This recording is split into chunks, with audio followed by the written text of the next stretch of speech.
గత ప్రభుత్వంలో 10 సంవత్సరాలు కూడా నిర్లక్ష్యం చేసి ఉద్యోగాలు ఇవ్వకుండా నిరుద్యోగులుగా చాలామంది ఏజ్ దాటిపోయి ఈరోజు ఉద్యోగాలు కూడా పొందలేనటువంటి పరిస్థితుల్లో చాలామంది ఉన్నారు.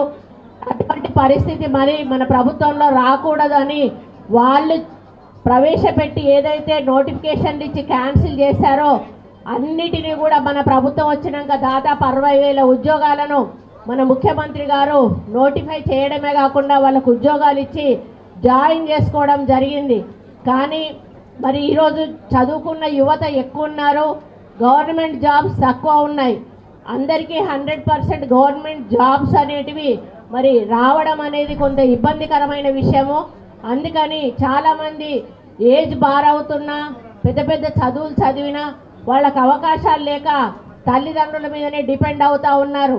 పాపం తల్లిదండ్రులు పిల్లలు పెద్దోళ్ళు అయిపోతూ ఉన్నారు, పెళ్లి చేద్దామంటే సంపాదన లేదు అని చెప్పి కొంతమందికి పెళ్ళిళ్ళు కూడా చేయలేనటువంటి పరిస్థితుల్లో ఉన్నారు. కొంతమంది అయితే సరే పెళ్లి చేద్దాంలే ఏదో ఒకటి చేసుకొని బతుకుతాడు అని పెళ్లి చేస్తే వాళ్ళకి పిల్లలు పుడితే భార్యది పిల్లోళ్ళది కొడుకుది వాళ్ళ బాధ్యత అంతా కూడా మళ్ళీ తల్లిదండ్రుల మీదనే పడతా ఉంది. అటువంటి పరిస్థితుల్లో ముసలితనంలో కూడా వాళ్ళు కొడుకుల కోసం కోడళ్ళ కోసం మనమళ్ళ కోసం మనమరాళ్ళ కోసం పనిచేసేటువంటి దుస్థితి ఈరోజు మనకున్నది. మరి అటువంటిది పోవాలంటే మనకు లక్షలు వేలు అనేటువంటి ఆలోచనతో పోయి చాలామంది ఉద్యోగాలను వదులుకుంటూ ఉంటారు, ఒక ఎక్స్పెక్టేషన్ పెట్టుకుంటారు. దానివల్ల మీరు నష్టపోతారు. ఎందుకు అనంటే మీ ఏజ్ బార్ అయిపోతుంది, మీకు ఏజ్ బార్ అయిపోతుంది, ఎక్స్పీరియన్స్ ఉండదు. దానివల్ల మీరు మళ్ళీ ఏదైనా కంపెనీకి వెళ్ళినా కూడా ఇన్ని రోజులు ఖాళీగా ఉన్నావు కదా, నీకేం ఎక్స్పీరియన్స్ లేదు కదా, నువ్వు ఎలిజిబుల్ కాదు, నువ్వు రిజెక్ట్ అని చెప్పేసి పంపించేస్తారు. మరి అలా కాకుండా ఉండాలి అని చెప్పి ఈరోజు మేము ఈ జాబ్ మేళాను టాస్క్ వాళ్ళ ఆధ్వర్యంలో వారి CEO గారి సహకారంతో ఈ కార్యక్రమాన్ని చేపట్టడం జరిగింది. దాదాపు 80 కంపెనీలు హైదరాబాద్ నుంచి వరంగల్ నుంచి రకరకాల చోట్ల నుంచి ఇక్కడికి వచ్చి వాళ్ళు ఒక్కొక్క కంపెనీ కూడా వాళ్ళు అర్హతలేంటి, వాళ్ళు ఇచ్చే ఉద్యోగాలేంటి, వాటికి మరి అవన్నీ కూడా మనకు బ్యానర్ల మీద పెట్టడం జరిగింది.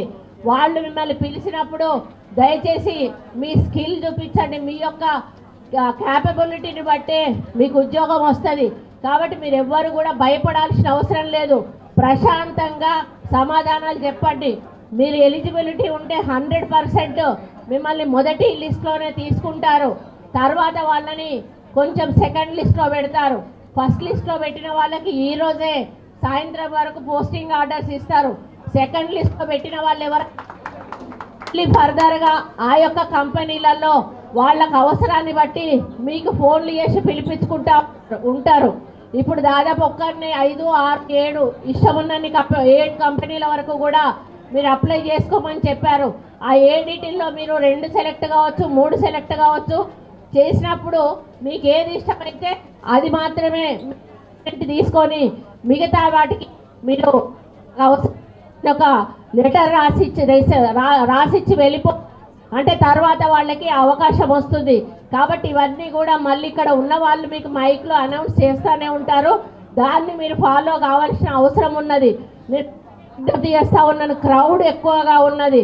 కాబట్టి ముఖ్యంగా పోలీస్ డిపార్ట్మెంట్ వాళ్ళని, ఇక్కడ వచ్చిన వాలంటీర్స్ని, ఆశా వర్కర్లను, అంగన్వాడీ వర్కర్లను దయచేసి ఒక్కొక్క కౌంటర్ కాడ మీరు ఉండండి.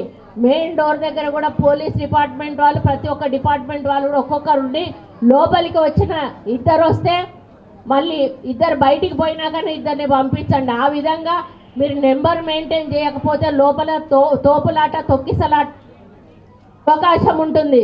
కానీ మీరు క్యాండిడేట్స్ కూడా విజ్ఞప్తి చేస్తున్నా, మీ టైం వస్తుంది. ఎందుకంటే మీకు ఎలిజిబిలిటీ ఉండి మీకు క్యాలిబర్ ఉంటే మీరు 100 అంటే 99వ 100వ వచ్చినా కూడా మీరు సెలెక్ట్ అవుతారు. ఫస్టే వస్తే మీరు సెలెక్ట్ అవుతారని బాధపడాల్సిన అవసరం లేదు. ఇక్కడ వచ్చినంత మనకి కూడా ఉద్యోగాలు సరిపోయే అన్నీ ఉన్నాయి. కానీ మీ యొక్క ఇంటెలిజెన్స్ని బట్టి అది ఉంటుంది. కాబట్టి తోసుకొని వెళ్ళిపోదాం అనేటువంటి కార్యక్రమం దయచేసి మీరు చేయాల్సిన పరిస్థితి దయచేసి తెచ్చుకోకండి. అందరూ కూడా మీలాగా ఉద్యోగం కోసం వచ్చిన వాళ్ళే. కాబట్టి మాకు 10,000 12,000 అనేది మీరు ఆలోచించకుండా మీకు కంఫర్టబుల్గా వరంగల్లో వస్తే 10,000కి చేసినా కూడా మీకు నష్టం లేదు. కొంచెం హైదరాబాద్ సైడ్ పోయిన వాళ్ళు కొంత ఆలోచించాల్సి వస్తుంది. ఏది ఏమైనా కూడా ఈ అవకాశాన్ని మాత్రం వదులుకోవద్దు అని చెప్పి మీకు చెప్తా ఉన్నాను. అంటే ఏమీ లేని దానికంటే ఏదో ఒకటి ఉంటే బాగుంటుంది అనేది నా అభిప్రాయం. మనకు కూడా కొంచెం సమాజంలో విలువ ఉంటుంది. అమ్మ వాళ్ళ దగ్గర కూడా వాళ్ళు చదువు చెప్పినందుకు వాళ్ళకు కూడా తృప్తి ఉంటుంది. మీ ఎక్స్పీరియన్స్ని బట్టి ఫర్దర్గా మళ్ళీ మీ భవిష్యత్తులో ఇంకా అప్గ్రేడ్ అయ్యే ఛాన్సెస్ కూడా ఉంటాయి. ఈరోజు ఇక్కడ వచ్చిన 60 కంపెనీల యాజమాన్యాలకు కూడా ప్రత్యేక కృతజ్ఞతలు, ధన్యవాదాలు తెలియజేస్తూ, ఇంతమందిలో మీరు ఇచ్చే ఉద్యోగాలు ఏవైతే ఉన్నాయో వాళ్ళ కుటుంబాలకు ఒక భవిష్యత్తుని ఇస్తాయి. కాబట్టి మీరందరూ కూడా కొంత మానవతా దృక్పథంతో వాళ్ళని అవసరమైతే మీరు ట్రైనింగ్ కోసం తీసుకొని ట్రైనింగ్ ఇచ్చి మరి జాబ్ ఇవ్వండి. అంతేగాని మీరు పనికి రారు అని చెప్పి దయచేసి రిజెక్ట్ చేయకండి.